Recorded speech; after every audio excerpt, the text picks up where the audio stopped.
અને પ્રમુખ સ્વામી મહારાજ જે વારંવાર બોલતા ભક્ત ચિંતામણીની કડી કે દાસનો દાસ થઈ જે રહે સત્સંગમાં, ભક્તિ તેની ભલી માનીશ, રાચીશ તેના રંગમાં. આ વારંવાર બોલે છે. અમુક વાતો એ વારંવાર કરે છે. એમાં એક આ વાત છે એ બહુ જ ભગવાનને પણ પ્રિય છે, મોટા સંત છે એને પણ પ્રિય છે. યોગીજી મહારાજનો એક પ્રસંગ છે કે યોગીજી મહારાજ કોઈ વ્યક્તિ મળવા માટે આવે કે ગુરુ એમ કહીને બોલાવે. પછી નાનો હોય એને પણ ગુરુ કહે, મોટો હોય એને પણ ગુરુ કહે, બધાને ગુરુ કરીને જ બોલાવે. ત્યારે હકા ખાચરે પૂછ્યું કે સાંઈ બધાને ગુરુ ગુરુ કરીને કેમ બોલાવો? બાપા કે કોઈ ચેલો જ થયો નથી, એટલે દાસ થયો નથી, નોકર થયો નથી.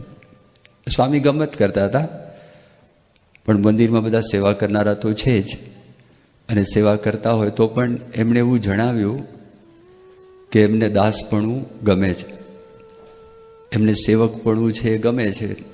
હંમેશા એક રીત જ છે કે જે માણસ નમે એ બધાને ગમે, અને જે એકદમ અક્કડથીને ઊભો હોય અને કોઈને નમતો ના હોય તો એ કોઈને ગમતો નથી.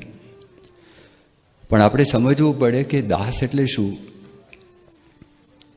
અત્યારે મેં તમને વાત કરી કે નોકર છે, ગુલામ છે, પણ એમાં આપણે સમજવું પડે. તો ભગવાન સ્વામિનારાયણ પોતે આપણને દાસપણાની ડેફિનેશન, એની આપણને વ્યાખ્યા આપે છે. ગરડા પ્રથમ પ્રકરણનું 14મું વતનામૃત છે. તો એ વતનામૃતમાં ભગવાન સ્વામિનારાયણ પોતે એવી વાત કરે છે, ભગવાનના દાસ તો હું કઠણ છે. અને જે મહારાજે વાત કરી એનો સાર એટલો છે, 3 વાત કરી. જે ભગવાનનો દાસ છે ને પોતાને આત્મા માને, શરીર પોતાને ન માને. આ પહેલી વાત કરી. બીજી વાત કરી કે ભગવાનની આજ્ઞા પાળે.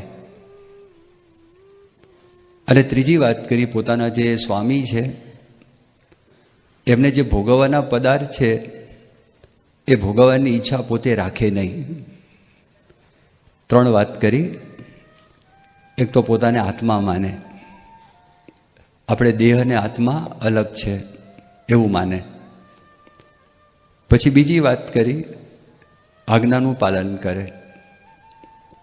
અને ત્રીજી વાત કરી, પોતાના સ્વામી, પોતાના ઈષ્ટદેવ, અત્યારે આપણા ગુરુ પ્રમુખ સ્વામી મહારાજ હતા, અત્યારે મોહન સ્વામી મહારાજ, એમને ભોગવવાના પદાર્થની ઈચ્છા પોતે કરે નહીં.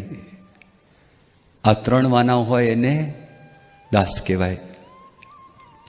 હવે પહેલી વાત કરી કે દેહ અને આત્મા છે એ અલગ સમજવા. જો આનો કેટલો બધો મહિમા છે, આપણું સાચું સ્વરૂપ એ છે. આજે મોહન સ્વામી મહારાજ બધાની દિવ્યતાની વાત કરે છે ને, કે બધામાં દિવ્ય ભાવ રાખો. થોડા વખત પહેલાં મોહન સ્વામી મહારાજ અમેરિકા હતા, રોબિન્સવિલની અંદર બધા નાના નાના બાળકોને જેમ અહીંયા ઊભા કરે છે એમ ત્યાં પણ રોજ ઊભા કરતા. પછી એક વખત પોતે વાત કરી કે આ શા માટે આ બાળકોને હું ઊભા કરું છું, કે આ બાળકોને એટલા માટે ઊભા કરું છું, આ બધા મુક્તો છે અને બીજા બધાને એ બાળકોના દર્શન થાય એના માટે આ બાળકોને હું ઊભા કરું છું. અને આમાં હું લેશ પણ ખોટું બોલતો નથી, આમાં હું જરા પણ ખોટું બોલતો નથી. હવે આવી દ્રષ્ટિ એમને આપણને બધાને આપી છે. તો ભગવાન સ્વામિનારાયણે વાત કરી કે દ્રષ્ટિ આપણને પ્રાપ્ત કરવા માટે પહેલાં પહેલી વાત તો આપણે એવું સમજવું પડે કે આ શરીર છે ને મારું સ્વરૂપ નથી. બધા દોષ છે ને શરીરમાં જ. આપણને કોઈ વ્યક્તિનો અવગુણ આવે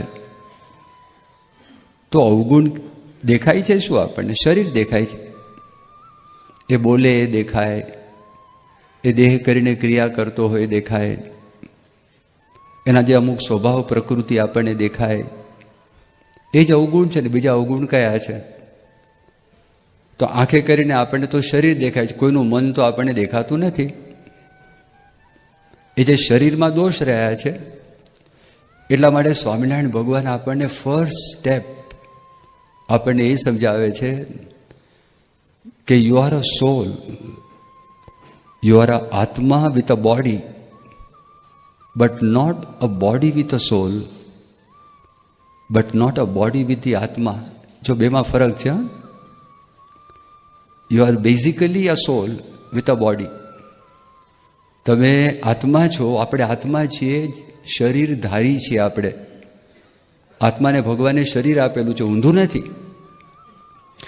હવે આપણે આ આત્માનો વિચાર કરીએ કે આત્મા કેવો છે, આત્મામાં કોઈ દોષ નથી અને એ મારું સ્વરૂપ છે. એ ભગવાન સ્વામિનારાયણ પોતે વચનામૃતમાં વાત કરે છે. અજ્ઞાને કરીને આપણે એવું માનીએ છીએ હું ક્રોધી છું,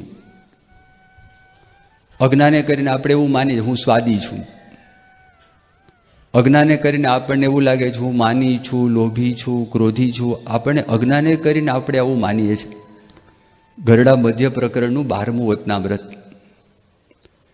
તો આ વચનામૃતમાં સ્વામિનારાયણ ભગવાન પોતાને આપણને એક બળ આપવા માટે આ વાત આપણને સમજાવે છે કે આ જીવને એક વિપરીત બુદ્ધિ થઈ છે, વિપરીત ભાવના થઈ છે, જેને કરીને પોતે કામી, ક્રોધી, લોભી પોતાને માને છે. વસ્તુગતે જીવની અંદર એક પણ દોષ નથી, જીવ શુદ્ધ પવિત્ર. હવે આપણે આપણા માટે આવો વિચાર કરીએ તો સામેની વ્યક્તિ પણ આત્મા જ છે, તો સામેની વ્યક્તિમાં પણ દોષ નથી.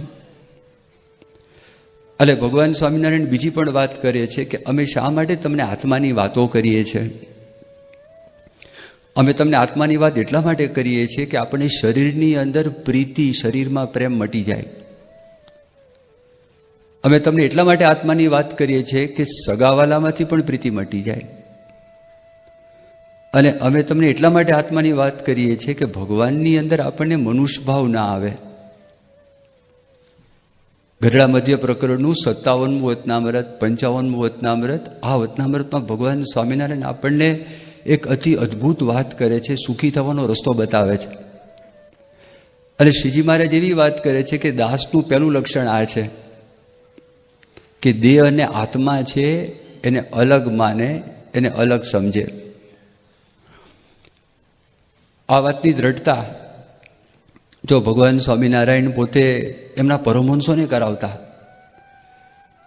સ્વામિનારાયણ ભગવાનના પરમહંસોએ કેવું તપ કર્યું. એમના જીવનની અંદર આપણે જોવા માટે જઈએ, આ બધા પ્રકરણો 108 પ્રકરણમાંથી પસાર થયા છે. બહુ કઠણ, અતિશય કઠણ.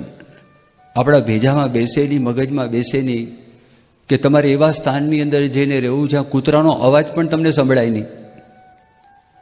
એટલે ગામની બહાર રસ્તાની અંદર વેરાન પ્રદેશમાં રહેવા માટે જવાનું, જ્યાં કૂતરો ભસતો હોય ને અવાજ પણ સંભળાય નહીં. તમારે કોઈનો પણ આધાર લેવાનો નહીં, ઝાડ નીચે નો, કોઈ ઘરની અંદર ના, ખાલી ઉપર આકાશ અને નીચે જમીન, ત્યાં આગળ તમારે રહેવાનું. નાતા હોય તો શરીર છે ચોડીને સાફ નહીં કરવાનું, ગોળા ખાવાના, જોડી માગવાની, બધું મિક્સ કરી દેવાનું. અને નદીની અંદર બરોબર જોડી ઝપકોળવાની અને એમાંથી ગોળા બનાવવાના અને પછી કૂતરાને નાખવાનું, એની લેબોરેટરીમાંથી પસાર કરવાનું. અને કૂતરો આનો સ્વીકાર ન કરે તો તમારે એ ખાવાનું, અને એ પણ પાશેર ખાલી ખાવાનું. એટલી ભૂખ વેઠવાની. ખટરસ છે એનો ત્યાગ. ગળ્યું ચીકણું હોય, ખારું ખાટું હોય, તીખું હોય, તુરું હોય, એક પણ તમારે ગ્રહણ નહીં કરવાનું. તો ન્યુટ્રિશન મળે છે એમાંથી. સોલ્ટ ના હોય, શુગર ના હોય, ફેટ્સ ના હોય, તો શરીર છે, શરીરને પોષણ મળે કેવી રીતે, નરિશમેન્ટ મળે કેવી રીતે? તો આમાંથી તમારે પસાર થવાનું. તો પરમહંસોએ આ બધું કર્યું. એમાં એક આત્માનંદ સ્વામી કરીને હતા, એ વચનના એટલા બધા સ્ટ્રોંગ હતા કે શરીર પડી જાય તો ભલે પડી જાય, પણ ભગવાનની આજ્ઞા છે એનો લોપ કરવો નહીં, આવું પોતે માનતા હતા. અને પ્રસંગ પડે એવો બનેલો. ભગવાન સ્વામિનારાયણે આજ્ઞા કરી હતી કે અમારા સંતોએ ગળ્યું ચીકણું ખાવું નહીં, એટલે ઘી અંદર આવે, ઘી નહીં ના ખવાય. વિચરણની અંદર નીકળેલા હતા, મુક્તાનંદ સ્વામી પણ સાથે હતા. હવે એમાં સંતો છે ને પહેલે દિવસે ખાવાનું મળ્યું નહીં, બીજે દિવસે મળ્યું નહીં, ત્રીજે દિવસે ખાવાનું મળ્યું નહીં, 3 દિવસના ઉપવાસ થયા. ચોથે દિવસે કોઈક ભાઈએ ખીચડી આપી અને એમાં થોડું ઘી નાખેલું હતું.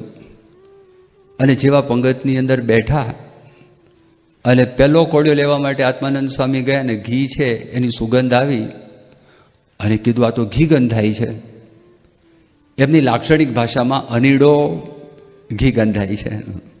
હવે અનીડો એનો અર્થ મને હજી ખબર નથી કે અનીડો એટલે શું, પણ લાક્ષણિકતા કંઈક હશે એ વખતે કે ઘી ગંધાય છે. તો અહીં સુધી બધા પરમહંસોના મોઢાની અંદર ખીચડીનો કોળિયો આવ્યો તો બધાએ કોળિયો મૂકી દીધો નીચે. એટલે મુક્તાનંદ સ્વામી આ જોયું. મુક્તાનંદ સ્વામી કીધું સંતો જમી લો અને એનું કંઈક પાપ લાગશે એનું પ્રાયશ્ચિત હું કરીશ, પણ તમે બધા જમી લો. આત્માનંદ સ્વામીને એવું નહોતું કે ભાઈ મારું વચન છે તો મુક્તાનંદ સ્વામી કેમ લોપ્યું. ના, મુક્તાનંદ સ્વામી પણ મોટા સંત છે. મુક્તાનંદ સ્વામી એમની મરજી પ્રમાણે કર્યું તો એ પણ બરોબર છે. મારે મહારાજની આજ્ઞાનું પાલન કરવું છે એ પણ બરોબર છે. આ બધી વાત થઈ. આટલા એ સ્ટ્રોંગ હતા. અને એક વખત સ્વામિનારાયણ ભગવાન બધા પરમહંસો બેઠા હતા અને પરમહંસોની હાજરીમાં સ્વામિનારાયણ ભગવાને વાત કરી કે આમાંથી બોલો તમે આત્માનંદ સ્વામી જેવા કોણ છો? આત્માનંદ સ્વામી જેવા છે આમાંથી કોઈ? ભગવાન સ્વામિનારાયણ આદર્શ મૂકે છે, આઈડિયલ મૂકે છે. તમારામાંથી કોઈ છો આમના જેવા? અને તે વખતે સંતો ઊભા થયા, હાથ જોડ્યા. મહારાજ, કમ્પેરિઝન કરી નહીં કે અમે આત્માનંદ જેવા છીએ અને અમે પણ આમ છીએ તેમ છે, એવું નહીં. સંતોએ વાત કરી, મહારાજ આપ કોને શું ન થાય? તમે જો કહો આંખે કરીને મટકું ન ભરો, તો અમે આંખ છે એનાથી મટકું નહીં ભરીએ, આંખ બંધ નહીં કરીએ. આપ જો કહેતા હોય તો હિમાલયની અંદર બરફમાં ખુલ્લા શરીરે અમે રહીએ. આપ જો કહેતા હોય તો પાણી પીવાનું બંધ કરીએ. આપ જો કહેતા હોય તો ખાવાનું બંધ કરીએ, અમારું શરીર પાડી દઈએ. આપ કોને શું ન થાય? ત્યારે ભગવાન સ્વામિનારાયણ બહુ રાજી થયા. તમે બધા એક એકથી અધિક છો. તમે આત્માનંદ સ્વામી જેવા છો ને એક એકથી અધિક છો, પણ તમે મારું એક વચન માનો. હું તમને કહું એ તમે મારું વચન માનો. માનો ચૈતન્ય રૂપ તમારું, દુઃખ રૂપ દેહ તેહ ન્યારું. હું તમને એમ કહું છું કે તમે માનો કે તમે આત્મા છો. તો આટલી બધી સાધના ભગવાન સ્વામિનારાયણ કરાવે છે. અને સાધના કરાવ્યા પછી ભગવાન સ્વામિનારાયણ પોતે આ વાત કરે છે કે તમે માનો કે તમે આત્મા છો. હવે જો આ જે વાત આખી કરી તો એના પરથી આપણને ખબર પડે કે ભગવાન સ્વામિનારાયણ છે એમને આ પરમહંસો પાસે પણ આ વાત કરાવી હતી. એટલું જ નહીં, એક બાજુ પરમહંસો હતા અને બીજી બાજુ જો આપણે વિચાર કરીએ તો એક સામાન્ય ઇલિટરેટ, એક અભણ, એક નીચી જ્ઞાતિની એક હરિજન સ્ત્રી જેનું નામ ગંગા, એ પોતે સુરા ખાચરના દરબારની અંદર ભગવાન સ્વામિનારાયણ બેઠા હતા અને તે વખતે કથા સાંભળવા માટે આવી. અને બધાને ખબર પડી કે હરિજન છે એ લોકો તો મેલું ઉપાડે. એટલે એ જમાનામાં ટોયલેટ સિસ્ટમ, ફ્લશ સિસ્ટમ અત્યારે આપણી પાસે છે, એ વખતે એવી સિસ્ટમ નથી. એમાં કેવું હોય, ઘર હોય અને ઘરની અંદર જે ઠેકાણે ટોયલેટ હોય ત્યાં આગળ એક ખાડો હોય અને નીચે ડબ્બો કે એવું મૂકેલું હોય.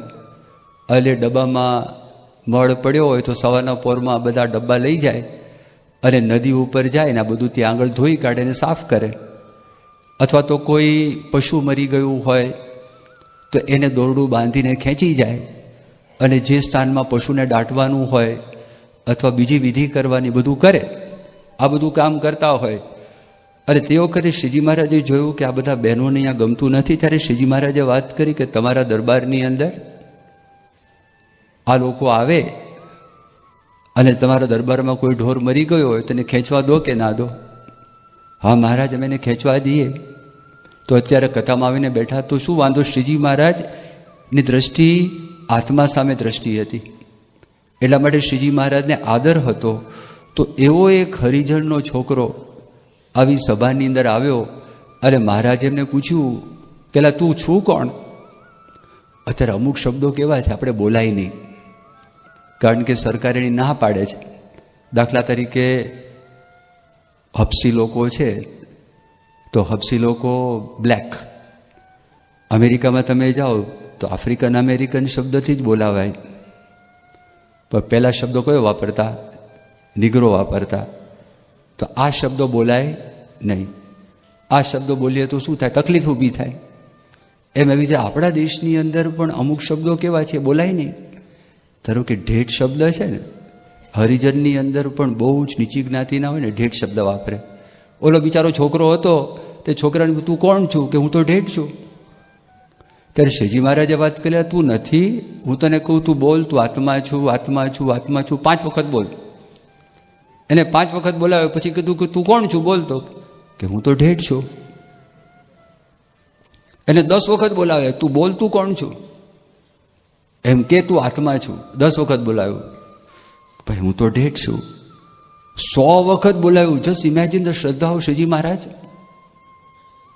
શ્રીજી મહારાજની શ્રદ્ધા તો જુઓ. એક ઇલિટરેટ છોકરો છે, એને કશી ગતાગમ નથી. અક્ષરધામ શું, જીવ ઈશ્વર માયા બ્રહ્મ પરબ્રહ્મ શું, આ આત્મા શું, દેહ શું. અરે ગરીબ માણસ છે, ખાવાની તકલીફ છે, ખાવાની મુશ્કેલી છે. Purna Purushottam Narayan, every second, even a fraction of a second of Purna Purushottam Narayan counts. અને આવા Purna Purushottam Narayan Shriji Maharaj is taking out time for an ordinary kid. અને એની પાસે સમય કાઢી અને ભગવાન સ્વામિનારાયણ ત્યાં ઊભા છે અને કે બોલ તું 100 વખત બોલ, હું આત્મા છું, આત્મા છું, આત્મા છું. 100 વખત વાત કર. તે પેલો 100 વખત બોલ્યો. એ જોઈ રહ્યો કે આ એ ખરા છે, આદુ ખાઈને મંડ્યા જ મારી પાછળ. અને પછી તો બોલ કે તું કોણ છું? કે મા બાપ. તમે કહો છો એટલે હું આત્મા છું, પણ છું તો ઢેઢ. હવે જો કેવું થઈ ગયું. તો આ આપણને એ સમજાવે છે, એક બાજુ પરમહંસો છે અને બીજી બાજુ એક ઓર્ડિનરી છોકરો છે. બંનેને ભગવાન સ્વામિનારાયણ એક સરખું જ્ઞાન આપે છે. અને બંનેને ભગવાન સ્વામિનારાયણ એવું સમજાવવા માંગે છે કે ભાઈ તમે આત્મા છો, તમે આ વાત સમજો. આ મેં તમને જેમણે વાત કરી 1985 ગુણાતીતાનંદ સ્વામી આ પૃથ્વી ઉપર પ્રગટ થયા. એને 200 વર્ષ પૂરા થયેલા. તો બર્થ બાયસેન્ટિનરી ઓફ ગુણાતીતાનંદ સ્વામી એ બહુ મોટો ફેસ્ટિવલ, મેગા ફેસ્ટિવલ, 59 ડેઝ, 59 દિવસનો મોટો ઉત્સવ અમદાવાદની અંદર ઉજવાયેલો. આ ઉત્સવ પૂરો થયો ને, અને બીજે દિવસે પ્રમુખ સ્વામી મહારાજે ત્યાં જ સ્વામિનારાયણ નગરમાં પ્રમુખ સ્વામી મહારાજે એક સભાનું આયોજન કર્યું, સંતોની સભા. હવે સંતોની સભાનું આયોજન કર્યું, એમાં પ્રમુખ સ્વામી મહારાજે આ વાત કરી સંતોને, માનો ચૈતન્ય રૂપ તમારું, દુઃખરૂપ દેહ તેહ ન્યારું. આ 59 ડેઝના ફેસ્ટિવલમાં સંતોએ સેવા કરી, તનતોડ સેવા કરી, આ બધું જ કર્યું. એ બધું કર્યા પછી પ્રમુખ સ્વામી મહારાજ સમજાવે છે કે તમે આ સમજો કે આપણે આત્મા છીએ, બ્રહ્મ છે, અક્ષર છે. એક પ્રસંગ એવો બની ગયો, એમાં પ્રમુખ સ્વામી મહારાજ 1987ની અંદર દિલ્હી પધારેલા હતા. અને દિલ્હીની અંદર નરેન્દ્રભાઈ વઢવાણાનું ઘર, ત્યાં ઉતારો કરેલો. બપોરે સ્વામીએ ઠાકોરજી જમાડ્યા અને પછી બાપા બેઠા હતા સોફા ઉપર. અને ત્યાં આગળ વિશ્વવિહારી સ્વામી, શ્રીજી સ્વરૂપ સ્વામી, બ્રહ્મવિહારી સ્વામી એ બેઠા હતા નીચે. અને દિવાલ હતી, દિવાલ પર ખુરશીઓ હતી, ત્યાં પૂજ્ય ઈશ્વર સ્વામી, પૂજ્ય વિવેક સાગર સ્વામી બેઠા હતા.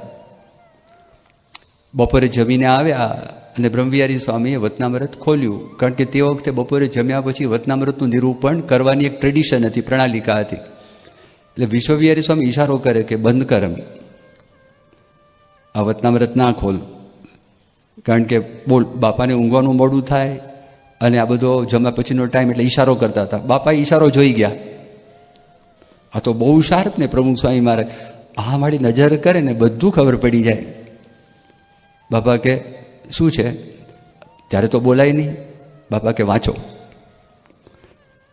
એટલે પ્રથમનું 16મું વચનામૃત છે એમણે કાઢ્યું. અને પ્રથમના 16ના વચનામૃતમાં શું આવે છે કે જેને સત અસતનો વિવેક હોય, એને જે અવગુણ પોતામાં હોય તેને જાણે અને વિચારીને તેનો ત્યાગ કરી દે. સંત અને સત્સંગીમાં પોતાને કોઈ અવગુણ ભાસતો હોય તો તેનો પણ ત્યાગ કરે અને એના જે ગુણ છે એનું ગ્રહણ કરે. અને પરમેશ્વરને વિશે તેને કોઈ અવગુણ ભાસે જ નહીં. અને ભગવાનને સંત કહે કે તું દેહ, ઇન્દ્રિયો, મન, પ્રાણથી જુદો છું અને સત્ય છું અને જાણનારો છું. તો એ વચનમાં વિશ્વાસ રાખીને પોતે આત્મા રૂપે વર્તે, પણ મનના ઘાટ ભેળો ભળી જાય નહીં. સંત કહે, જો યાદ રાખો, તું દેહ, ઇન્દ્રિયો, મન, પ્રાણથી જુદો છું અને સત્ય છું અને એનો જાણનારો છું. તો એ વચનમાં વિશ્વાસ રાખીને પોતે આત્મા રૂપે વર્તે, પણ મનના ઘાટ ભેળો ભળી જાય નહીં. હવે આ વાત કરીને પછી બાપા બોલે, શું આવ્યું? હવે સ્વામી નિરૂપણ કરતા હતા, શું આવ્યું? સંતો જોતા હતા. બાપા કે રોજ 1 કલાક અંતરદ્રષ્ટિ કરવી. આ જોઈ જ રહ્યા મારું 1 કલાક 1 કલાક હું આ આત્મા છું, આ દેહ નથી. આપણે તો 5 મિનિટમાં બધા વિચારો તો પૂરા થઈ જાય, વિરામ થઈ જાય. પછી સ્વામી હસવા લાગ્યા. પ્રભુ સ્વામી મહારાજ કે અડધો કલાક તો કરજો, અડધો કલાક તો કરજો. આ સ્વામી બાપાએ વાત કરી. જો આનો મહિમા, આની મહત્તા સ્વામીના મનની અંદર છે. આપણને ખ્યાલ આવે કે શ્રીજી મહારાજે આપણને વચનામૃતમાં જે વાત કરી છે એ વાતનો કેટલો બધો મહિમા છે. દાસ થવાની વાત કરી છે મહંત સ્વામી મહારાજ. તો દાસપણાની અંદર શરીર આડું આવે છે, નમવાની અંદર શરીર આડું આવે છે, પણ આ શરીર આપણને પોતાનું મનાય નહીં. અને શરીર જ આપણને પોતાનું દુશ્મન મનાય તો પછી આપણને નમવામાં વાંધો આવે નહીં. આ જો સમજણની આપણે દ્રઢતા કરી હોય તો આપણને વાંધો આવે નહીં. તો આ પ્રસંગ તમે જુઓ અને એમના વચનથી આપણને ખબર પડે. એક પ્રસંગ એવો બનેલો, પ્રમુખ સ્વામી મહારાજ અમદાવાદમાં હતા અને અમદાવાદની અંદર ત્યાં આગળ એક પારસી યુવક ઝરીર ખારીવાલા એ બેઠા હતા. બાપા પોતાના ઉતારામાં હતા, રૂમમાં હતા અને સંતો ગમત કરતા હતા કે આ ઝરીરને સાધુ બનવું છે. એટલે પહેલાંના સંકલ્પ પણ નહીં સાધુ થવાનો. અને બારોબાર પ્રમુખ સ્વામી મહારાજની હાજરીમાં સંતોએ વાત કરી કે આ શરીર છે ને બાપા સાધુ થવું જ. શરીર કે ના સ્વામી. બાપા કે એમાં શું વાંધો છે? હવે ગમત શરૂ થઈ. એમાં શું વાંધો? શરીર જોવા લાગ્યો. બાપા કે કાંઈ અનુભવ થયો નથી? કે સ્વામી આમ એક વખત અનુભવ થયો તો 1980ની સાલમાં વડોદરાની અંદર સંતો કીર્તન ભક્તિ કરતા હતા અને વડોદરામાં મહારાજા સયાજીરાવ એનું ઓડિટોરિયમ છે અને એ ઓડિટોરિયમની અંદર યોગીચરણ સ્વામી હાથમાં ગિટાર રાખી પેલું સિતાર, એ સિતાર રાખી અને ભજન ગાતા હતા. તે વખતે મને આમ કંઈ ઝબકારો થયો અને એ શરીરનો સ્વભાવ એવો પારસી કે મહારાજ મને એવું આમ દર્શન થયા તે વખતે કે આપ કંઈક જુદા લાગો છો. બાપા કે શરીર તું આત્મા છે, આત્માને કોઈ સગું નથી, આત્માને કોઈ વાલું નથી, તું આત્મા છે એટલે જોઈ જ રહ્યો શરીર. પછી બાપા કે ગુણાતીત સંત કે છે, ગુણાતીત સંત કે છે કે તું આત્મા છે, તું આ શરીર નથી એવી વાત. અને ગુણાતીત સંત કે જો શ્રીજી મહારાજે પ્રથમના 16ના વચનામૃતમાં વાત કરીને સંત કહે કે તું દેહ, ઇન્દ્રિય, મન, પ્રાણથી જુદો છું, સત્ય છું, જાણનારો છું. હવે જો આવી બધી જે વાતો છે ને, આવી બધી વાતો પણ પરોશની અંદર તમને બહુ સાંભળવા મળશે. અને બધા જ સંન્યાસી હોય, મહાત્માઓ હોય, એ બધી વાત કરે એટલું જ નહીં, પણ આ બધી વાતો તમને બહાર પણ મળશે. બહાર તમે જોવા જાઓ ને, બહાર પણ મળશે. એટલે કેવું છે કે જેટલા પ્રમાણની અંદર માણસ દિલથી આ જો વિચાર કરે તેને કંઈક તો મદદરૂપ થાય જ છે. પણ ખાલી વાતોમાં જ રહે અને જો આચરણમાં ના આવે, માણસ વિચાર ન કરે અને ખાલી બોલવામાં જ રહે તો તકલીફ પડે. એ પણ સંતો પેલું દ્રષ્ટાંત આપે છે. એક સંન્યાસી હતો, એટલે સંન્યાસી વિચરણ કરતો કરતો એક ભાઈના ઘરે ગયો. હવે એ ભાઈના ઘરે ગયો અને પછી પેલા ભાઈ પૂછ્યું કે ભાઈ તમારે નાહવું નથી? સવારે આવ્યો તો નાહવાનું બાકી હતું કે નાહવું નથી? એટલે કીધું કે मैंने तो ज्ञान गंगा में स्नान कर लिया है. मैंने तो ज्ञान गंगा में स्नान कर लिया. જ્ઞાન રૂપી ગંગામાં હું નાહી લીધું, મારે આ પાણીની જરૂર નથી. ત્યારે પહેલા એમ થયું કે મારું આ હાલું પોપટિયું જ્ઞાન લાગે છે. હવે એ સંન્યાસી તો એને ઘરમાં પૂરી દીધો, એનું બારણું બંધ કરી દીધું, તાળું મારી દીધું. અને પહેલાને તરસ લાગી અને પહેલાને ભૂખ લાગી બરોબરની. આ ખોલે જ નહીં. 2-4 કલાક થયા અને 2-4 કલાક પછી આને બારણું ખોલ્યું અને બારણું ખોલીને ગાળો દેવા લાગ્યો. ભાન નથી, અક્કલ નથી, કેટલી બધી તરસ લાગી છે. એ કે તરસ લાગી તો જ્ઞાન ગંગામાંથી પી લેવું હતું ને, જ્ઞાન ગંગામાંથી પી લેવું હતું તરસ લાગી હતી તો.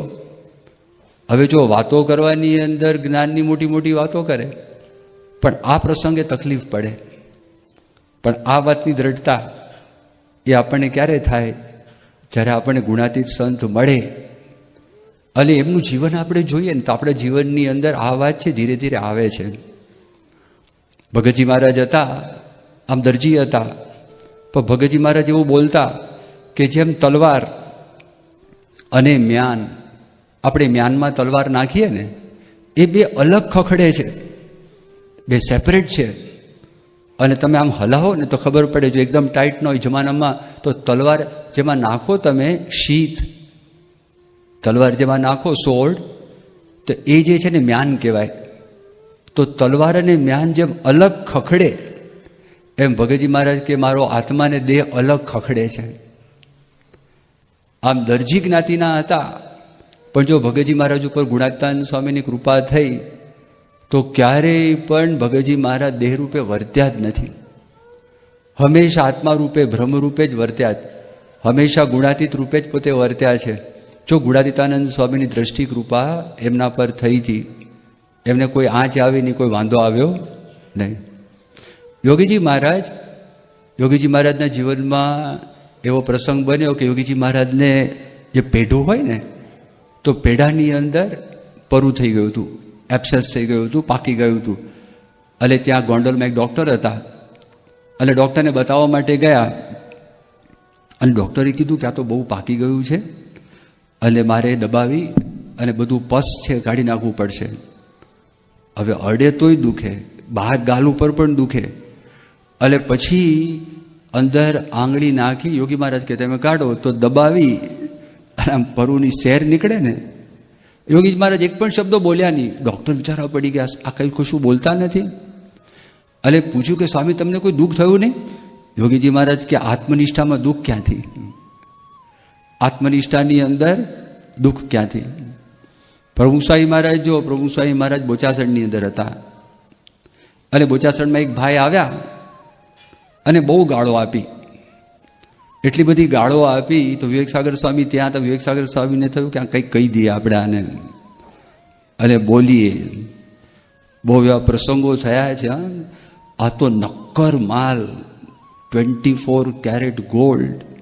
તમે ગમે ત્યારે ટકોરો મારો 24 કલાકમાં ગમે ત્યારે એ ગુણાતીતની ફોરમ છે ને, એ ગુણાતીતની સુવાસ એ બહાર આવે અને તમને ખબર પડે કેવા કેવા સંજોગોની અંદર. આ મેં તમને વાત કરી તો એની અંદર આવું થયું. વિવેકસાગર સ્વામી બિચારા અપસેટ થઈ ગયા, બધા અપસેટ થઈ ગયા. ઓબ્વિયસલી આપણા ગુરુનું કોઈ અપમાન કરતું હોય તો આપણને શી રીતે સહન થાય. અને બાપા તો સાંભળીને નેક્સ્ટ મોમેન્ટ સ્વામીને સુવાનો ટાઈમ થયો એટલે તો સ્વામી ઓઢીને સૂઈ ગયા અને નસકોરા. સ્વામી સ્નોર કરતા, હા બાપા, પણ બહુ સ્વીટ અને માઇલ્ડ સ્નોર. એન્જિન ચાલતું એવી રીતે નહીં, હા ગુર એ જે આવે એવો સ્વામીના નસ્કોરા નહોતા.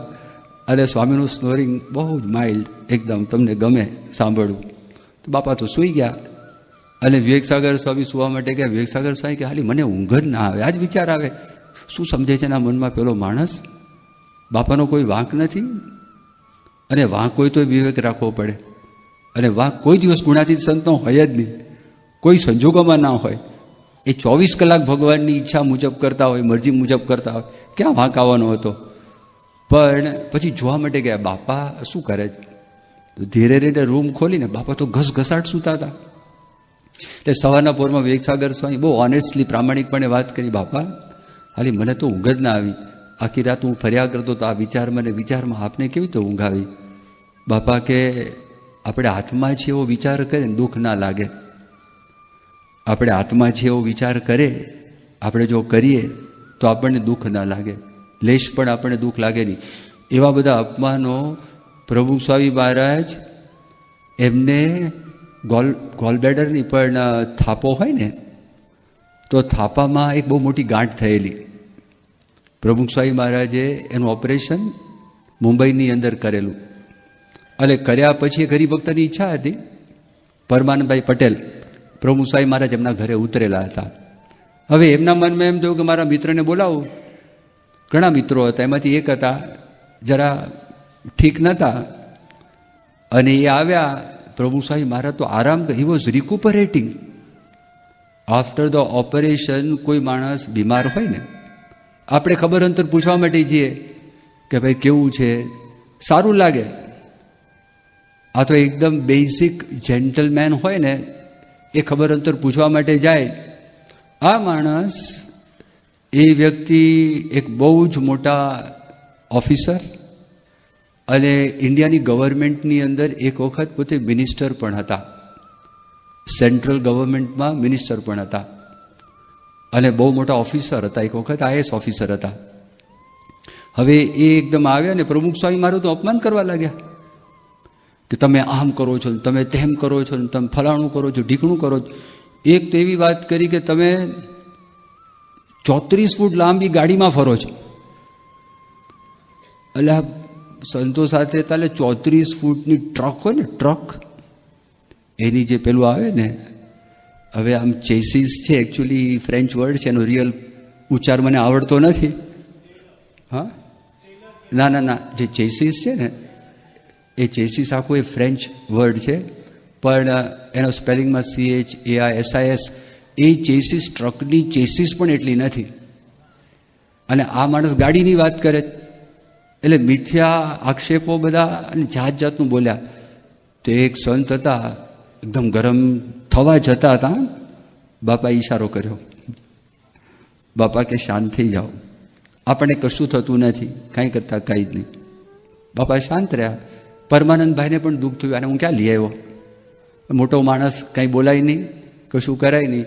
બાપા એકદમ ક્વાઇટ, કશું જ નહીં, કાંઈ કરતા કાંઈ જ નહીં. પથ્થરો હોય ને, પથરા સામે તમે બોલો, પણ પથ્થરો જડ છે. પ્રભુ સ્વામી મહારાજ છે ને, તમને કોમળતા દેખાય, એ જડતા ના દેખાય. અને એને નિગ્લેક્ટ કરે છે એવું ના લાગે, એને ઇગ્નોર કરે છે એવું પણ ના લાગે. પ્રભુ સ્વામી વેરી સોફ્ટ, વેરી જેન્ટલ, આ તમને અનુભવ થાય.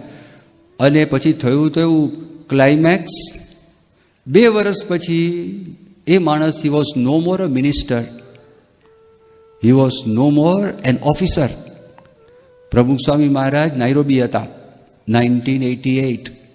પ્રમુખ સ્વામી મહારાજનો 68th બર્થડે સેલિબ્રેશન. એટલે તે વખતે ઇન્ડિયાથી આ નાઇરોબી આવેલા, અને પ્રમુખ સ્વામી મહારાજના દર્શન કરવા માટે સ્ટેજ ઉપર ચડ્યા. પ્રમુખ સ્વામી મહારાજ ઊભા થઈ ગયા. ઊભા થઈને અપમાન કરનાર વ્યક્તિનું આ સન્માન કરે છે, અને સ્વામીએ સ્ટેજ ઉપર બેસાડ્યા. CM પટેલ આવ્યા, આપણે તમારા યુકેના મંડળના ચેરમેન. સ્વામી ફરી વખત ઊભા થયા, અને પેલા ભાઈ પાસે આ CMની ઓળખાણ કરાવી, ઇંગ્લેન્ડમાં અમારું સત્સંગ મંડળના ચેરમેન છે. મહેન્દ્રભાઈ બેરિસ્ટર આવ્યા, ત્રીજી વખત પ્રમુખ સ્વામી ઊભા થઈને ઓળખાણ કરાવી. અને પ્રમુખ સ્વામી મહારાજે આશીર્વાદમાં વાત કરી કે આ ભાઈ છે, એક કામ માટે આવેલા છે, એમને પૈસાની જરૂર હતી અમુક સોશિયલ વર્ક કરવા માટે. તો સ્વામીએ હરિભક્તોને વાત કરી કે તમારે અનુકૂળતા હોય તો શ્રદ્ધા પ્રમાણે તમે આ વ્યક્તિને મદદ કરજો. અપકાર ઉપર ઉપકાર. હવે જો આનું કારણ શું, તો સ્વામીને આ છે.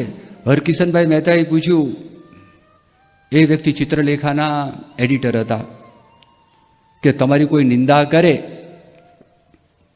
તો તમારે શું થાય, ક્રિટિસાઇઝ કરે તો શું થાય, ઇન્સલ્ટ કરે તો શું થાય, હ્યુમિલિએટ કરે તો શું થાય. પ્રમુખ સ્વામી મહારાજ બોલ્યા કે નિંદાની તો ચિંતા જ નથી, નિંદાની ચિંતા જ નથી. યાદ કરજો, આ બહુ સ્ટ્રોંગ વ્યક્તિત્વ છે. એનું કારણ આ છે, સ્વામી કે આપણે આત્મા માને તો આપણને દુઃખ થાય નહીં, આપણને કોઈ તકલીફ થાય નહીં. આજે મહંત સ્વામી મહારાજનો વિચાર કરો તો મહંત સ્વામી મહારાજના જીવનની અંદર પણ ઘણા બધા અપમાનો થયેલા છે, ઘણા બધા અપમાનો. એક પ્રસંગ છે, આ સાંભળેલો પ્રસંગ છે, મારે કન્ફર્મ કરવાનો બાકી છે હજી, પણ ઘણા બધા વર્ષો પહેલાં આ પ્રસંગ સાંભળેલો હતો.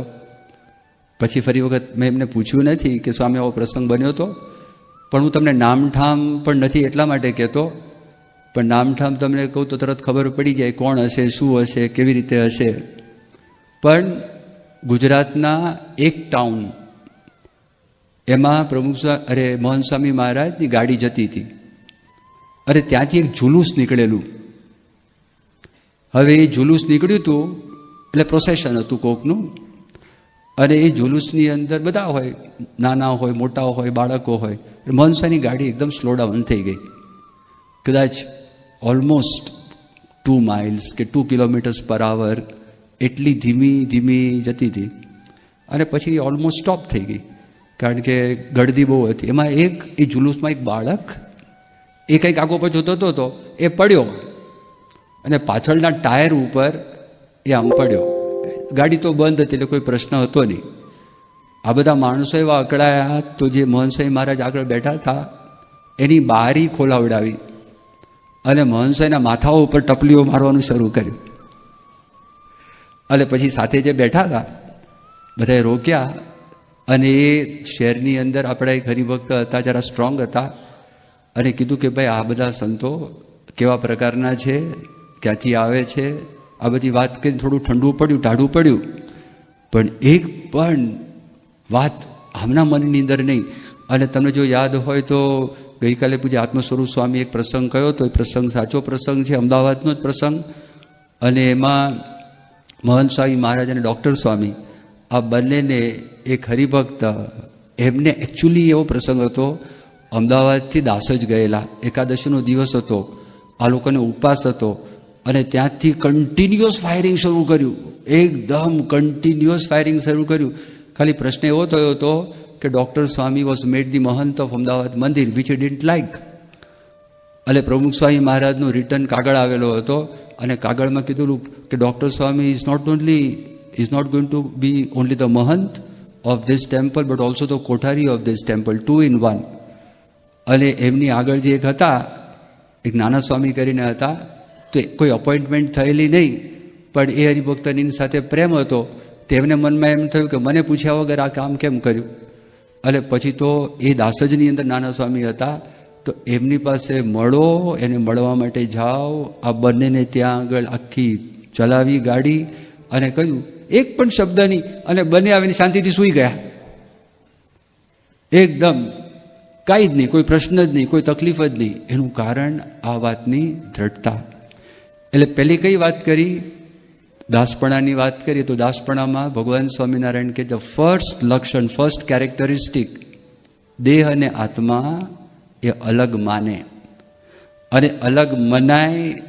આવા જે સંત છે, ગુણાતીત સંત, એની આજ્ઞાનું પાલન જેટલું કરીએ ને એટલું જ દેહ અને આત્મા એ અલગ મનાય અને અલગ પડે. એટલે બીજી કેરેક્ટરિસ્ટિક મહારાજ કહે છે, એ સમજાવે છે, આજ્ઞાનું પાલન કરે. દાસ હોય એ શું કરે? આજ્ઞા પ્રમાણે વર્તે. હવે આજ્ઞા પ્રમાણે વર્તે એને જ દાસ કહેવાય. આજ્ઞા પ્રમાણે ન કરે એને દાસ કહેવાય નહીં. ચેલા તુમારા લેકિન કયા નહીં કरूंगा, मैं चेला तुम्हारा लेकिन तुम्हारा जैसे तुम कहो वैसे मैं नहीं करूंगा. હવે આવું જો હોય તો એ દાસપણું ના કહેવાય. જો મહારાજના વખતમાં આવો પ્રસંગ થયો દાસનો સુંદરજી સુથારનો. આ પ્રસંગ બહુ જાણીતો છે, વિચાર કરજો. આ સામાન્ય પ્રસંગ નથી. બહુ સ્ટ્રોંગ વ્યક્તિત્વ હતું સુંદરજી સુથારનું. એ ભગવાન સ્વામિનારાયણને મળવા માટે આવ્યા ગોંડલની પાસે ગામ બંધિયા ગામ. અને એમને ખબર પડી કે ભગવાન સ્વામિનારાયણ અહીંયા આગળ છે. હવે ત્યાં દર્શન કરવા માટે આવ્યા. ભગવાન સ્વામિનારાયણે પૂછ્યું કોણ આવ્યું? મહારાજ દાસ. શ્રીજી મહારાજને હવે પરીક્ષા કરવી હતી. દાસનું લક્ષણ શું? તો દાસના લક્ષણની વાત કરી કે મહારાજ કે એમ કરે એનું નામ દાસ. તો મહારાજે કીધું જાઓ તમે અત્યારે આ તમારી દાઢી છે અને થોભિયા એને શેવ કરી નાખો, મુંડન કરી નાખો. મુંડન કરીને તમારે તીર્થયાત્રા કરવા માટે કાશીએ નીકળી જવાનું છે. ભગવા લુગડા પહેરીને તમારે જતા રહેવાનું છે. હવે એ વ્યક્તિ મેરેજ સેરેમનીમાં જતા હતા અને એ વ્યક્તિ કચ્છની અંદર ભુજમાં જે રાજા હતા એના દિવાન હતા. અને રાજાના દીકરા એ દરબારની અંદર છોકરો પોતે ના જાય પણ રેપ્રેઝેન્ટેટિવ તરીકે પોતાનું તલવાર હોય તલવાર મોકલે.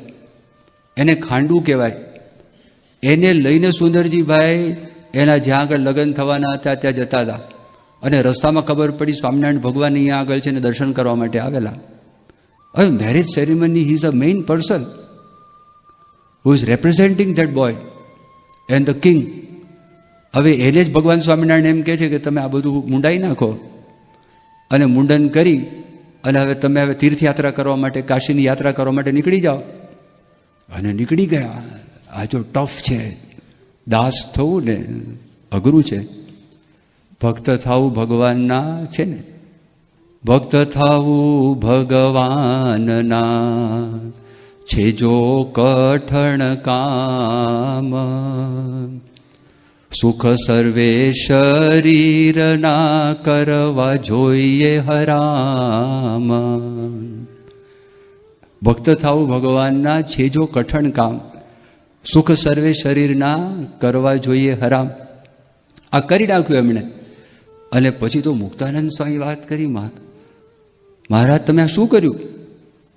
મહારાજે કીધું અમે બહુ સરસ કામ કર્યું. મુક્તાનંદ સ્વામી કીધું શું સરસ કામ કર્યું? આપણે જ્યારે ભુજની અંદર જતા આપણે રહેવા માટેનું એક જ સ્થાન હતું. હવે તમે એને મૂડી નાખ્યા છે અમે રહેશું ક્યાં આગળ? મહારાજ કેમ એક કામ કરો બોલાવી લો એમને પાછા. તે પાછા તો બોલાવાય વાળ તરત ઉગે? દાઢી શેવ કરી નાખી પછી તરત ઉગે? એ વખતે વિગ્સ હતી. એ વખતે વિગનો જમાનો નહોતો. એટલે વિગનો જમાનો તો ટેમ્પરરી નાખી દે તાળી વિગ બી કશું નહીં. અને પાછા આવ્યા. મહારાજ કે કોણ આવ્યું? મહારાજ દાસ. મહારાજ કે દાસનું લક્ષણ શું? કેમ કરે?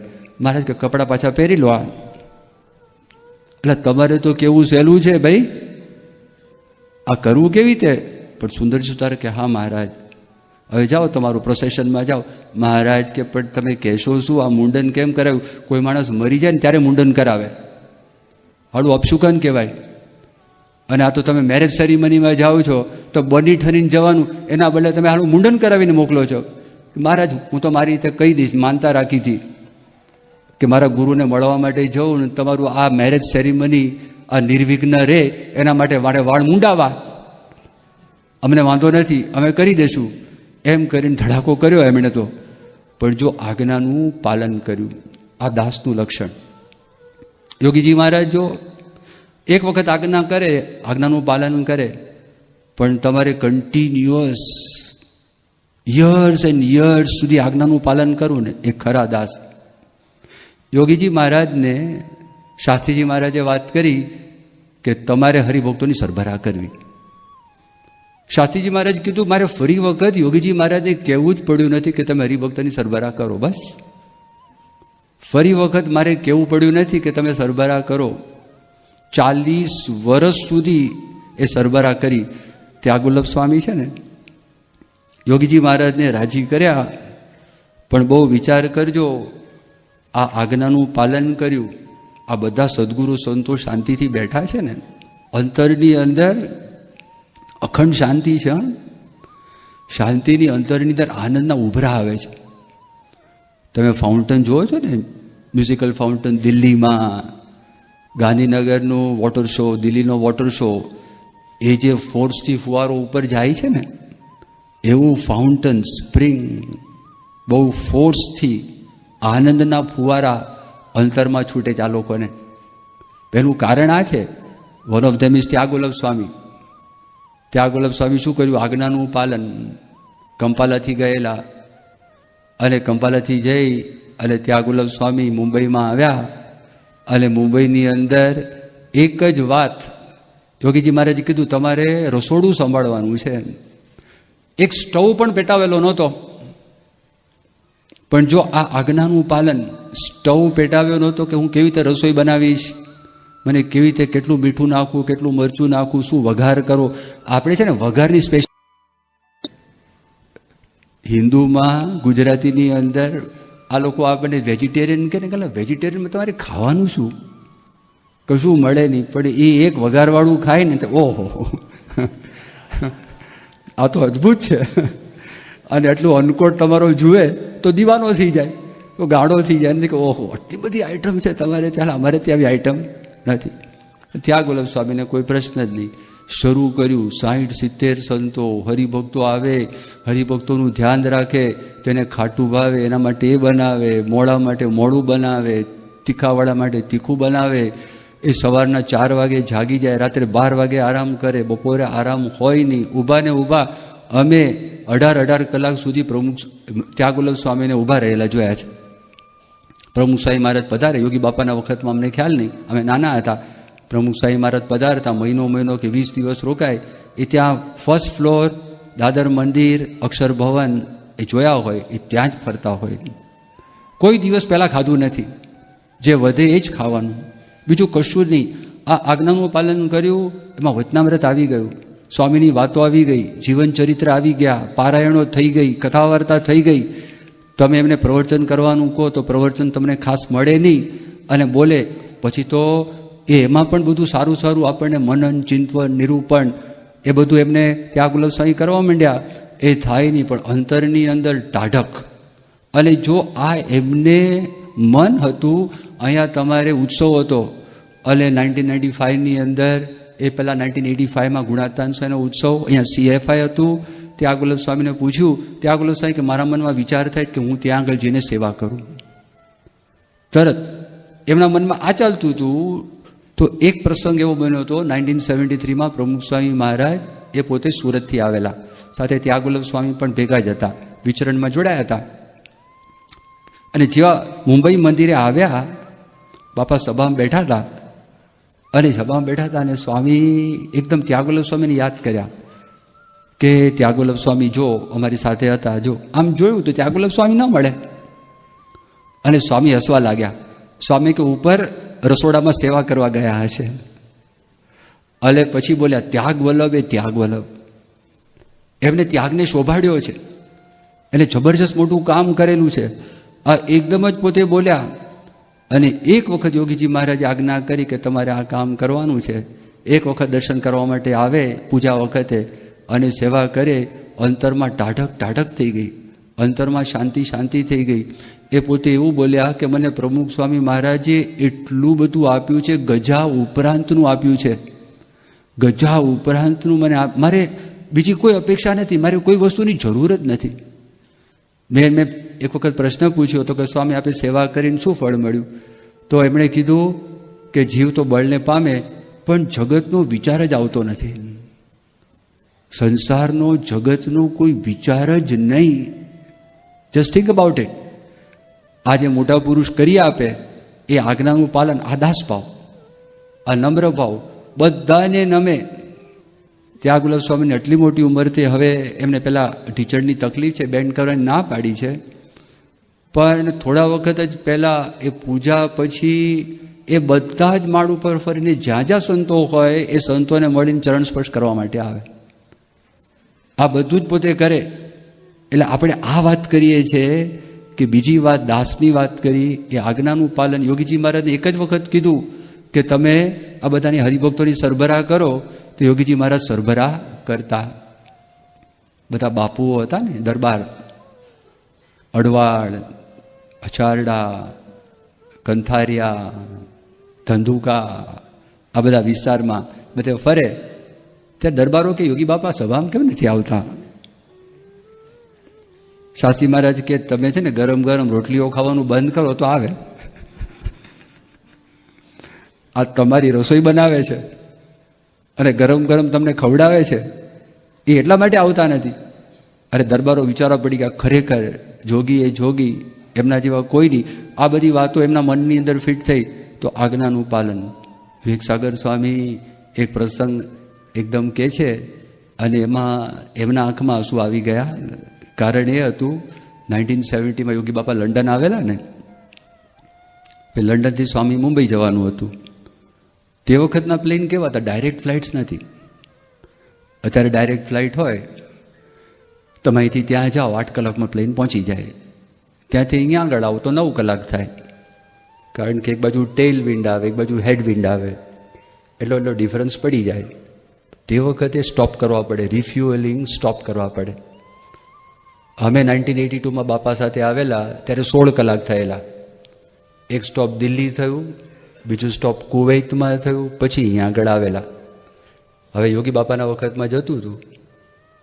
પ્લેનની અંદર હરિભક્તોએ થોડા ફ્રૂટ્સ આપેલા અને ફ્રૂટ જ્યુસીસ આપેલા. વચ્ચે ટાઈમ થયો એટલે યોગી બાપાને વાત કરી કે સ્વામી તમે આ ફ્રૂટ જ્યુસ છે એ તમે લો. યોગી બાપાએ ના પાડી, ના નથી જોઈતું, ઈચ્છા નથી. પછી બહુ આગ્રહ કર્યો તો ફ્રૂટ લો, એમની પણ ના પાડી. પછી પાણી આપ્યું, પાણીની પણ ના પાડી. પછી વિવેકસાગર સ્વામી હલી ગયા. તે વખતે નારાયણ ભગત નામ. વિવેકસાગર સ્વામી કે બાપા આપ કેમ લેતા નથી? પાણી તો લો. બાપા કે તમે પીઓ. કે સ્વામી આપ લો, કેમ લેતા નથી? બાપા કે એવું નહીં, પણ વર્ષો પહેલાં શાસ્ત્રીજી મહારાજે મને એવી વાત કરી હતી, આપણે મુસાફરીમાં કંઈ ખાવું નહીં, પીવું નહીં. ત્યાં વર્ષોથી આજ્ઞા પાળતો આવ્યો છું અને કોઈ તકલીફ પડી નથી, તો અત્યારે શા માટે લોપવી? એકદમ પેલા થઈ ગયા ને, હલી ગયા બધા સંતો. પછી એમને રાજી કરવા માટે યોગી બાપાએ 2-4 ઘૂંટડા પાણીના લીધા અને આ બધાને પણ રાજી કર્યા. પણ જો કહેવાનું શું કે આજ્ઞાનું પાલન, એટલે દાસ છે તો દાસનું લક્ષણ એ શ્રીજી મહારાજે ગરડા પ્રથમના 14ના વતનામૃતમાં વાત કરી. પહેલું લક્ષણ એ છે કે દેહ અને આત્મા અલગ માને. બીજું લક્ષણ એ બતાવ્યું કે આજ્ઞાનું પાલન કરે. આજે પ્રમુખ સ્વામી મહારાજનો પણ આપણે વિચાર કરીએ તો પ્રમુખ સ્વામી મહારાજ બધી આજ્ઞાઓનું પાલન કર્યું ને. સ્વામી કેટલા બધા બુદ્ધિશાળી, કેટલા બધા હોશિયાર, પણ સ્વામી પોતાની બધી જ ઈચ્છાઓ મૂકી દીધી. જ્યારે શાસ્ત્રીજી મહારાજે વાત કરી કે શાંતિલાલ તમને સાધુ બનાવવા છે, આ એમને વાત કરી, ત્યારે એમણે શું કહ્યું કે મારે ઇંગ્લિશ ભણવાની ઈચ્છા છે. પ્રભુ સ્વામી મહારાજ, હા, શાસ્ત્રી મહારાજ કે આપણે ભણાવીશું, પહેલાં તમે પાર્ષદ થઈ જાઓ. અમદાવાદમાં ત્યાં આગળ સ્કૂલ છે, ખેંગારજીભાઈ એ શીખવાડશે તમને ઇંગ્લિશ. શાહપુર ટ્યુટોરિયલ સ્કૂલ છે અને એમાં વિનાયક રાવ સાહેબ એના માલિક છે, પ્રિન્સિપાલ છે, અને આ ત્યાં શિક્ષક છે, તમને શીખવાડશે. સ્વામી કે સારું. પાર્ષદ બનાવ્યા, શાંતિ ભગત નામ પાડ્યું, લઈ ગયા ગોંડલ. અને પ્રમુખ સ્વામી મહારાજ પૂછતા નથી મને ગોંડલ કેમ તમે લઈ જાઓ છો? આપણા જેવા હોય તો 100 વખત પ્રશ્ન ઉત્પન્ન થાય, માનો હા શું કર્યું? આ તમે છેતર્યા, કપટ કર્યું, કશું જ નહીં. અરે ગોંડલમાં સંસ્કૃત ભણવાની વાત કરી, સંસ્કૃત શરૂ કરી દીધું. પહેલી વખત પ્રમુખ સ્વામી મહારાજને શાસ્ત્રીજી મહારાજે પાઠ આપ્યા. સંસ્કૃત ગ્રામર છે, તો સંસ્કૃત ગ્રામરમાં શબ્દ રૂપાવલી આવે અને ધાતુ રૂપાવલી આવે. ધારો કે દાખલા તરીકે રામ શબ્દ છે, તો રામ શબ્દ એ સંસ્કૃત સાહિત્યની અંદર લિટરેચરમાં અલગ અલગ સ્થાનમાં અલગ અલગ રીતે વપરાય. એ અલગ અલગ રીતે એનો ઉપયોગ થાય તો એ પહેલેથી તમને એનું ટેબ્યુલેશન છે એ આપેલું. દાખલા તરીકે રામ રામો રામાહ, રામમ રામો રામાન, રામેણ રામાભ્યામ રામૈ, રામાય રામાભ્યામ રામેભ્ય, આ અલગ અલગ છે. હવે આજે આખી વાત છે ને, તો એ પ્રમુખ સ્વામી મહારાજને પાઠ આપ્યો. એ જેવો પ્રમુખ સ્વામી મહારાજને પાઠ આપ્યો ને તરત જ સ્વામી મોઢે કરીને પાછા લઈ આવ્યા. શાસ્ત્રી મહારાજ કે આ શાસ્ત્રી થાય એવો છે, આ તો હોશિયાર થાય એવો છે. અરે પ્રમુખ સ્વામી મહારાજે આમ જોયું, હોશિયાર હતા. સ્વામીનો અવાજ બહુ મીઠો હતો. હર્ષદભાઈ દવે વાત કરતા, રૂપેરી ઘંટડી હોય ને, એ ઘંટડી તમે વગાડો અને તમને જેવો અવાજ સંભળાય એવો અવાજ એ પ્રમુખ સ્વામી મહારાજ છે, એમનો અવાજ એવો હતો. આ બધું જ. અને પછી શાસ્ત્રી મહારાજ સંસ્કૃત મુકાયું અને મંદિરના કામમાં જોડ્યા. તે મંદિરનું કામ છે, મંદિરનું કામ એમણે શરૂ કર્યું. એ પણ એમને વિચાર નહીં. અરે સ્વામીએ તો પોતાના જીવનમાં કેવું ભોળપણ બતાવ્યું, એકદમ ભોળપણ. અને નક્કી જ કર્યું કે આજે શાસ્ત્રી મહારાજ મને કે પ્રમાણે કરવું છે. એક વખત એવો પ્રસંગ થયો તો, સ્ટેમ્પ હોય ને, સ્ટેમ્પ પહેલા જમાનામાં પોસ્ટકાર્ડ ઉપર સ્ટેમ્પ, અહીંયા પણ સ્ટેમ્પો બધી હતી. એમાં નિર્ગુણ સ્વામી વાત કરી, નાણદા આ સ્ટેમ્પ લગાવીને આવો. સ્ટેમ્પની ટિકિટ કહેતા, ટિકિટ કે ટિકિટ લગાવીને આવો. એ પ્રમુખ સાહેબ મારી જિંદગીમાં કાગળ લખ્યો નહોતો અને ખબર નહીં 2.5 લાખ કાગળ લખવાના થશે, ના વધારે 7 લાખ, 7 લાખ કાગળ, 2.5 લાખ તો પધરામણીઓ, એટલા લખવાના થશે. તો કોઈ દિવસ કાગળ તો સ્વામી લખ્યો ન હોય, સ્ટેમ્પ મારી ના હોય. તો જેટલી સ્ટેમ્પ હતી ને, તો એ પોસ્ટકાર્ડ ઉપર બધી સ્ટેમ્પ પ્રમુખ સ્વામી મારી દીધી. અને નિર્ગુણદાસ સ્વામી પાસે લાવ્યો. નિર્ગુણદાસ સ્વામી જે ગરમ થયેલા, નાણદા તને કઈ ભાન પડે છે? કેટલા પૈસાની સ્ટેમ્પ લગાવવાની છે, આ તો શું કર્યું? કાંઈ નહીં, એકદમ સ્વામી શાંત. શાસ્ત્રી મહારાજને કે આ તમારો શાસ્ત્રી, બહારનું ચોથા વળતું નથી. અરે સ્વામી શાંતિથી સાંભળે, કશું જ નહીં, કાંઈ કરતા કાંઈ નહીં. આવું બધું એમને પોતાના જીવનમાં અંગીકાર કર્યું. પણ એક વાત રાખી, શાસ્ત્રી મહારાજ, યોગીજી મહારાજ જેમ કે એ પ્રમાણે જ મારે કરવું. એમના થકી જેટલું જ્ઞાન આવે એ જ્ઞાન મને મંજૂર છે, એ જ્ઞાન મને માન્ય છે. બીજું બધું જ્ઞાન છે ઠીક છે. આ બધી વાત સ્વામીના જીવનની અંદર હતી. તો બધી આજ્ઞાઓ, જે કંઈ આજ્ઞા શાસ્ત્રીજી મહારાજે કરી, પછી યોગીજી મહારાજે કરી, એ બધી આજ્ઞાઓનું પ્રમુખ સ્વામી મહારાજે યથાવત એક્ઝેક્ટ પાલન કર્યું. મોહન સ્વામી મહારાજનો પહેલો પાઠ કયો? ફર્સ્ટ લેસન બાય યોગીજી મહારાજ. ગુણાતાન સ્વામીની વાત, સંત કહે તેમ કરવું તે શ્રેષ્ઠ છે અને મનગમતું કરવું તે કનિષ્ઠ છે. મનગમતું કરતો હોય અને આખા મંદિરની ક્રિયા એકલો કરતો હોય ને ગમે એટલા માણસને સત્સંગ કરાવતો હોય તો પણ એ ન્યૂન છે અને એને માથે વિઘ્ન છે. અને 3 ટાણા ખાતો હોય, આળસુ હોય, સૂઈ રહેતો હોય, એવે દોષે યુક્ત હોય, પણ સંત કહે તેમ કરતો હોય તે શ્રેષ્ઠ છે. અને સંત કહે તેમ કરવું તે સગુણ છે, નિર્ગુણ છે. અને મનગમતું કરવું તે સગુણ છે. આ વાત પહેલો પાઠ મોહન સ્વામી મહારાજને આપ્યો. અને મોહન સ્વામી મહારાજે આ પાઠ પોતાના જીવનની અંદર બધો રાખ્યો. મને તો નવાઈ લાગે છે, મોહન સ્વામી મહારાજનું ઇંગ્લિશ હમણાં કાર્યકર્તાઓ ઉપર મોહન સ્વામી મહારાજે ત્યાં લખ્યું, જેને ઇંગ્લિશ કહેવાય ને, ટેલિંગ ઇંગ્લિશ. આજે 84 વર્ષ થયા, ઇંગ્લિશનો એટલો મુહાવરો નથી. વાંચન કરે ત્યારે વાંચે, પણ એ વર્ડ્સ તમે વર્નેક્યુલર મીડિયમમાં ઇંગ્લિશ શીખ્યા હોય તો કોઈ દિવસ તમારી પાસે આવે નહીં. પણ પ્યોર ઇંગ્લિશ મીડિયમ સ્કૂલ એમાં તમે શીખ્યા હોય તો જ તમને એ પ્રકારના ફ્રિઝિયોલોજી અને રાઇટિંગ તમારું એ સિવાય આવે નહીં. હજી એમને છે. અને અમુક લખે, અમુક એમના ઉચ્ચારો પણ તમે જુઓ, એ ઉચ્ચારો પણ મળતા આવે. આ બધું જ એમના જીવનમાં હતું, પણ યોગીજી મહારાજની આજ્ઞામાં બધું ન્યોછાવર કરી દીધું.